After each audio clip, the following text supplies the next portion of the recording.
From Israel with Love, audio bombs from a veteran of the Israel Defense Force, hosted by Ben Kerido.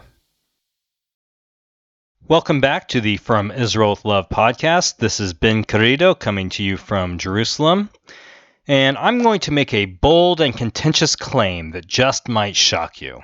The Federal Department of Justice is the ultimate RINO, and blind support for this government entity is the Achilles heel, if you will, of American conservatives. Now, keep in mind, this statement is not coming from a far-left radical clothed in a black hood and smashing storefront windows, nor is it uttered by a fanatical supporter of BLM spray painting ACAB on a police station. Rather, it is coming from an ardent Trump supporter and a security professional who worked in conjunction with and was otherwise interacting with federal law enforcement agencies for about a decade. Law-abiding Americans, namely conservatives, who love the United States also love our constitutional legal code. Conservatives pride themselves on core values like hard work, respect for property, and a general adherence to stability and the rule of law. As such, conservative Americans usually are highly supportive of our law enforcement and judicial entities, as they should be. But just because an individual claims that they are properly upholding the U.S. Constitution and a fair and just legal code doesn't mean that they actually are, even if they are publicly committed to doing so.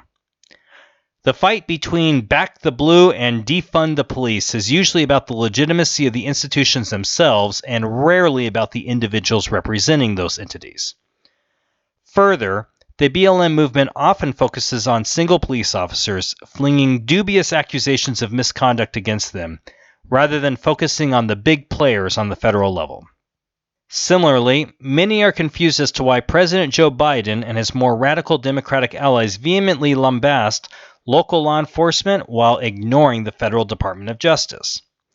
One possible answer is that municipal and state police departments answer directly to the communities that they serve. The Federal DOJ, however, is under the control of the executive branch exclusively and ultimately one man and party. In this case, President Joe Biden himself and the Democrats. Isn't it funny how any person or agency that is armed and committed to protecting the safety and rights of American citizens on the individual or community level, such as local law enforcement, is now under attack by the Democratic Party as supposedly, quote-unquote, dangerous? The simple fact of the matter is that decades ago, especially during the 1990s, the Federal Department of Justice began the process of weaponization. Many Americans raised eyebrows at the questionable law enforcement practices exercised at both Ruby Ridge and Waco. But others are less aware, even though former President Donald J. Trump mentioned it repeatedly, that the Violent Crime Control and Law Enforcement Act initiated by then-Senator Joe Biden and signed into law by former President Bill Clinton was highly detrimental to society. Quote, "We have predators on our streets," then-Senator Joe Biden stormed in 1993. "They are beyond the pale. We have no choice but to take them out of society, and the truth is we don't very well know how to rehabilitate them at this point." Allegedly, in an effort to curb rising crime, Joe Biden proudly led the charge to dramatically increase sentencing and instill mandatory minimums to prison terms in the federal system after parole had already been abolished. Further, Biden stated that he had no idea how to rehabilitate those who had committed crimes, so his only solution was to lock them up longer or even indefinitely until they died. Ironically, many of these enhanced prison sentences related to both drug and firearm crimes, and Biden's son, Hunter, is notoriously suspected to be guilty on both counts, but he has never been seriously investigated. Similarly, as former Congresswoman Tulsi Gabbard pointed out in the Democratic primary debates in 2019, Kamala Harris's record as the California Attorney General is potentially contemptible and arguably hypocritical. And yet, ardent supporters of the BLM movement rallied behind Biden and Harris in 2020 against former President Donald J. Trump, even though it was the latter who spearheaded the First Step Act and other serious reforms of the Federal Department of Justice. In fact, it's a little-known fact that Donald J. Trump did more to reform the Department of Justice in America than any other president in history, including even Obama himself. The Federal Department of Justice has become a big business, having an annual budget of over $35 billion, a nearly 20% increase and a massive spike in less than 2 years from the end of the Trump administration. And in order to maintain that budget, the federal prisons must be kept at a certain level of capacity. Correspondingly, over 2 million persons are incarcerated in the United States, and another 4.5 million are under supervision in the form of parole or probation. To put that into perspective, for every 40 adults in the United States, one person is in some form of law enforcement custody or supervision. The indisputable statistical reality is that the land of the free actually leads the world in incarcerations both in total number as well as per capita rates, exceeding even China and North Korea combined. Of further concern is the disparity in federal policies. For instance, President Joe Biden has all but opened the American border to illegal immigrants as well as drug smugglers, including traffickers of fentanyl. However, due to federal mandatory minimums, the average prison sentence related to fentanyl is 5 years or more in prison, and over 86% of all those convicted are American citizens. In other words, Biden and his colleagues are intentionally looking the other way as hordes of illegal immigrants bring fentanyl into the United States by the truckload with no consequence. And then they are arresting and imprisoning American citizens who become addicted or otherwise affiliated with fentanyl distribution of even the smallest amounts for 5 or more years. But now conservative Americans are suddenly becoming wary of the federal judicial system.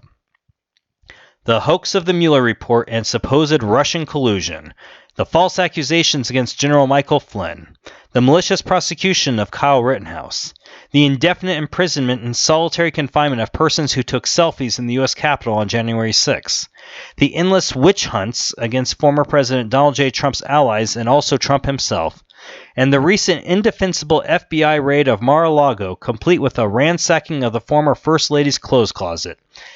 All these events have stunned many Americans, especially those who lean right to centrist. What a coincidence that the federal law enforcement agencies that former President Trump ardently strove to reform have tirelessly persecuted him with every legal weapon imaginable. In response, the usual rhetoric I hear from conservatives is that each of these incidents is a one-time fluke, or perhaps an unheard of new development within the Federal Department of Justice. Unfortunately, that is not the case, and the statistics and numbers prove it. The reality is that the corruption, malice, and dangerous one-sided weaponization of the Department of Justice has been in play for decades. We as conservatives simply didn't notice or care because the Federal DOJ targeted alleged criminals, especially relating to the drug industry.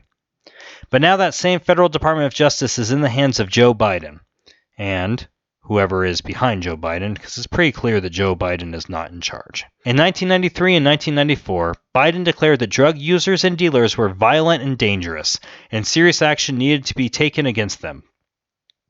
The result was mass incarceration, and those convicted and imprisoned permanently lost many of their civil liberties as felons, including the rights to vote and own firearms. But now in 2022, Biden is using that exact same rhetoric and terminology for what he calls the greatest threat to America and a grave, quote-unquote, danger to democracy. And that threat is former President Donald J. Trump, his political allies, and the MAGA adherents like you and me who vote for them.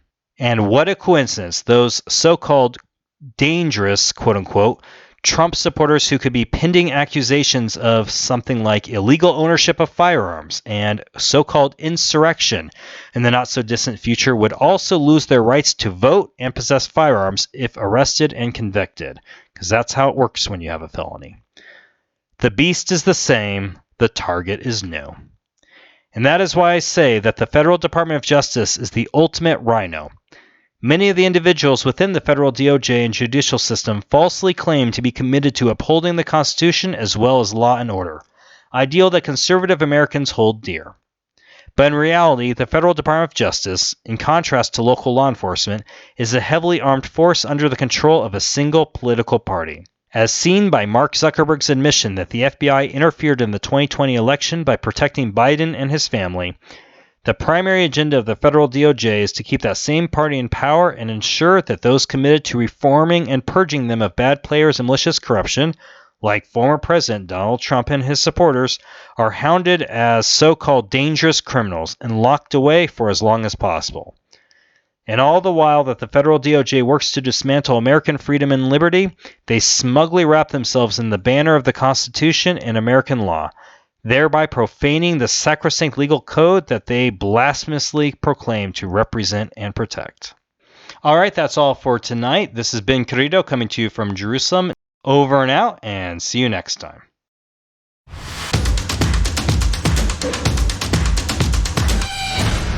More from Ben and Sarai Kerido.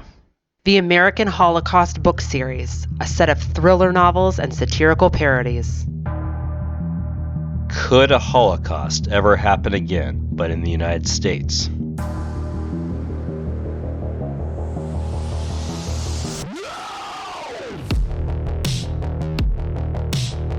Is America on the brink of a deadly civil war? Are political leaders in bed with foreign enemy powers? Is the mainstream media a carefully contrived propaganda machine? Is there more to the story of global viruses?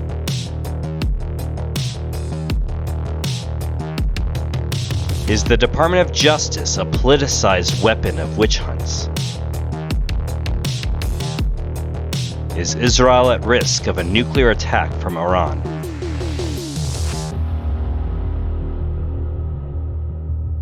Is there any integrity left with U.S. elections? A great Jewish rabbi was once asked, "Could a Holocaust ever happen again?" The rabbi replied, "Early tomorrow morning."